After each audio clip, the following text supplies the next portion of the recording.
रात का समय था। चारों ओर घुप अंधेरा छाया हुआ था। केवल एक ही कमरा प्रकाशित था। वहां 4 मोमबत्तियां जल रही थी। चारों मोमबत्तियां एकांत देख आपस में बातें करने लगी।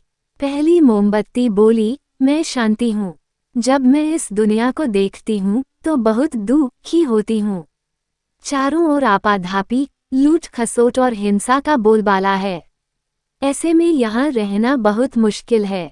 मैं अब यहाँ और नहीं रह सकती। इतना कहकर मोमबत्ती बुझ गई। दूसरी मोमबत्ती भी अपने मन की बात कहने लगी, मैं विश्वास हूँ।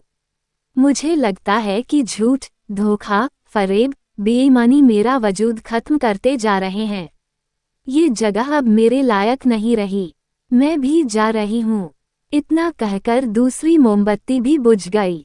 तीसरी मोमबत्ती भी दुखी थी। वह बोली, मैं प्रेम हूँ। मैं हर किसी के लिए हर पल जल सकती हूँ, लेकिन अब किसी के पास मेरे लिए वक्त नहीं बचा। स्वार्थ और नफरत का भाव मेरा स्थान लेता जा रहा है। लोगों के मन में अपनों के प्रति भी प्रेम भावना नहीं बची।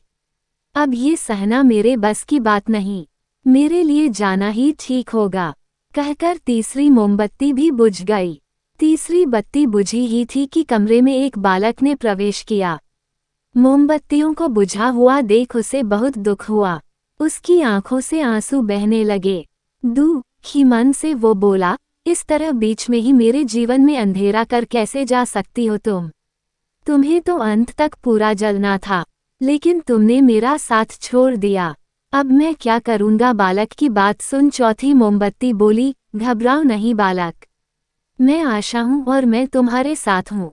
जब तक मैं जल रही हूँ, तुम मेरी लौ से दूसरी मोमबत्तियों को जला सकते हो। चौथी मोमबत्ती की बात सुनकर बालक का ढाढ़स बंध गया। उसने आशा के साथ शांति, विश्वास और प्रेम को पुनः प्रकाशित कर लिया। जीवन में समय एक सा नहीं रहता। कभी उजाला रहता है तो कभी अंधेरा। जब जीवन में अंधकार आए, मन अशांत हो जाए, विश्वास डगमगाने लगे और दुनिया पराई लगने लगे, तब आशा का दीपक जला लेना। जब तक आशा का दीपक जलता रहेगा, जीवन में कभी अंधेरा नहीं हो सकता। आशा के बल पर जीवन में सब कुछ पाया जा सकता है। इसलिए आशा का साथ कभी ना छोड़े।